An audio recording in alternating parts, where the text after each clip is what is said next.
running for, he's a write-in candidate for county commissioner in District 2, which anybody who would like run as a write-in candidate for county commissioner District 2 deserves some props right there. I gotta say, wouldn't you agree?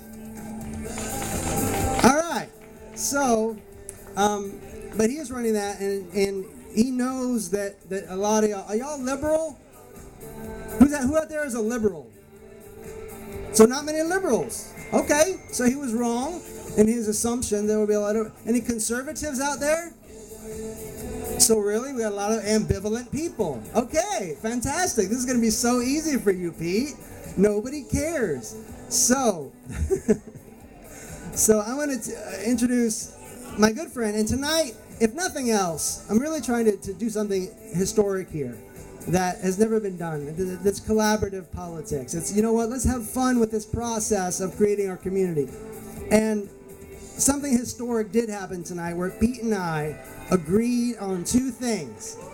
Two things! We were only looking for one, and we found two! So we agree that money corrupts. And there's a lot of corruption in government. Do you agree? Do y'all agree with that? All right, we found a good agreement there. And we really don't like this Common Core thing, where we're teaching all of our kids the same thing over and over again and just not really teaching them how to learn. Do y'all like Common Core?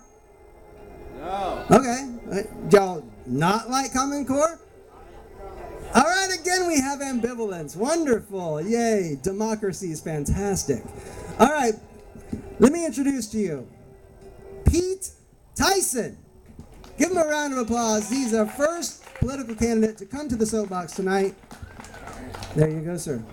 Would you like to hold the microphone, or would you like? I would like to have the microphone in the donger dinghy here, and the donger dinghy. Yeah, all right. I ain't getting up on there. That's too high. I'm afraid of heights. This is just about right. Y'all can hear me, I hope? Yeah, all right. Now, I would say that what we have here is a pretty much non-political audience. All right, I'm Pete Tyson. Thanks for having me. I am the Republican candidate in the District 2 County Commission race. I am a Republican like Republicans used to be. I am a conservative. Due to the lack of a $5,000 bribe, you have to write my name in to vote for me. I am a write-in candidate. They charge you $5,000 to print your name on the ballot. You can't find my name in the article about write-in candidates in the voter's guide, or any other write-in candidate's name, such as Steve. Didn't put his name in either. And he couldn't buy his way onto the ballot either. So there's an unwritten agreement in the news media and the press not to mention the write-in candidates. To vote for me, you have to find the right blank line on the bottom line of the ballot. Right on the bottom of the first column, there's a blank line said write-in. You blacken the little bubble and write in my name, Pete Tyson. That's the name you write in, Pete Tyson. Don't worry, you take a stab at it, but I'm going to pass out my cards afterwards and you'll all know how to spell it. What do you stand for? Stand for, I'm going to tell you.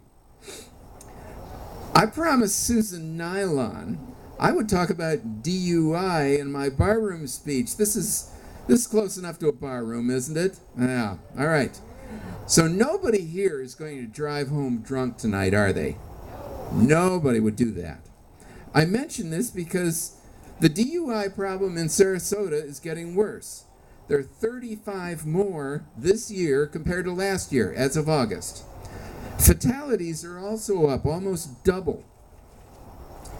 So getting a DUI can ruin your whole evening and cost you a couple of $1,000 in fines and lawyer bills, even if you don't draw some time in the big house. So I know y'all have a designated driver or cab guy coming to get you. God forbid that anyone would get killed. To deter DUIs and save lives, I favor increasing the DUI prison time to the equivalent of attempted manslaughter, because if you think about it, that actually is what it is. However, that issue does not usually come up in county business because it's a state law. Now, to county business. We are plagued with money corruption in Sarasota County. There are 8 or so people or corporations who absolutely run Sarasota County as dictators running a dictatorship. Whatever they want done is done. As reported in the Sarasota Herald Tribune, 2 candidates, Paul Caragiulo and Alan Mayo, get all the campaign donations generated by the 8 or so people or corporations through surrogates, PACs, and pass-through companies contrived to bypass the $200 limit. Paul and Alan, of course, agreed to the 8 people or corporation agenda. They probably wouldn't even deny this. So they are the money corruption anointed candidates. Anointed candidates. I am surprised the 8 or so people didn't fly in the Pope for the blessing. Remembering that scene from The Godfather, all you have to do to get white-collar crime legalized is to get a bunch of elected officials on your side. They will legalize whatever you want to do if you give them enough money. Next page. Anybody thinks I could remember all this? Bribery? Influence peddling? They'll legalize that. That is what the 8 or so did. They got the state to legalize what used to be white-collar crime. So what the bad guys are doing is technically legal. But legal doesn't make it right. The 8's agenda? Shifting the cost of development from them to you. And it is millions and millions. They would have to have collected that money from their customers. It would have slowed their sales and diminished their profits, so they want you to pay their taxes, so to speak. What do you get for paying their taxes? A big fat nothing. But you also lose something, not just money.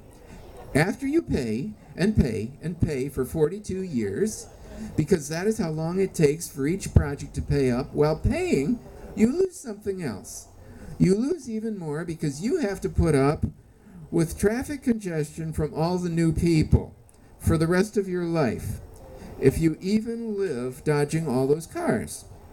The 2 anointed candidates, Paul and Alan, ask them if they care. What they will do is deflect the question and talk about stuff and nonsense. They're not here tonight. We are at a point in Sarasota history where we are too few and too many. Too few to adopt true economies of scale, and too many to be comfortable crowded into a small town. There are some things we could try.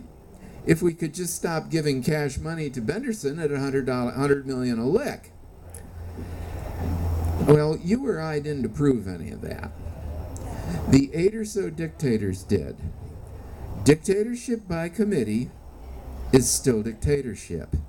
Pure dictatorship. Finally, talking about dictatorship, I have to say a few words about Barack Obama. Any Democrats in here? All right, well, block your ears or go out for a smoke or something. Careful you don't catch Obama's Ebola out there. You don't necessarily have to listen to this. To begin with, Barack Obama is 1/16 black. He referred to himself as a mutt. That was his words. It wouldn't matter to me, though, if he were 17/16 black, more than 100%. That wouldn't bother me. if he were actually an American. But he's not. Not an American at all. He was born in Kenya to an underage American girl and a British father. Since the girl was underage, she could not transmit American citizenship to a foreign-born under the law in those days, so his birth citizenship was British. The girl subsequently registered his birth in Hawaii, claiming falsely that he was born there. Michelle Obama herself declared Obama to have been born in Kenya. She actually said that. His online biography listed him as born in Kenya for many years. Kenyan nationalists still living who witnessed his birth came forward one after another declaring what they saw back then. If it was you or I, the issue would be decided right there. That is not all. He went to school in Indonesia at a time when you had to be an Indonesian citizen to go to school there. Well, I see we've got a heckler. Okay. To go to school there, so he was an Indonesian citizen while he was in school. If he had ever had any American citizenship, which is doubtful, he did not have it while he was in Indonesia since dual citizenship was not permitted. Then he came to America and attended Occidental College, Columbia University, and Harvard Law School on a free ride as a foreign exchange student from Indonesia, all courtesy of other people's money. So he overstayed his visa. He's an illegal immigrant. Even if he were a legal American, his whole administration has been a disaster of the proportion seen in communist countries in the bad old days when they still had communism in communist countries. All right. Now, the communist countries have kicked communism out. But now, with Barack Obama in America right now, we have lost our freedom and our sovereignty to communism. Communism and the damned United Nations. Right now, to the second packet of ketchup in your kid's school lunch, your kid doesn't need more ketchup under communism. All that is necessary for the forces of evil to triumph is for good men to do nothing. Well, guess what? The established political class in Sarasota, by doing nothing, by their silent agreement with his usurpation, the established political class in Sarasota endorses Barack Obama, endorses Obama simply by never criticizing him. That same gang of rhinos, and here's the list of them, the same gang endorses Paul Caragiulo. If you have that gang of rhinos, Barack Obama and Paul Caragiulo, you really don't need communism or the United Nations, and you don't need the mafia. But we will get through this, ladies and gentlemen. God bless America. We will get through this. Thank you, ladies and gentlemen. God bless you. God bless America. Thank you, and good night.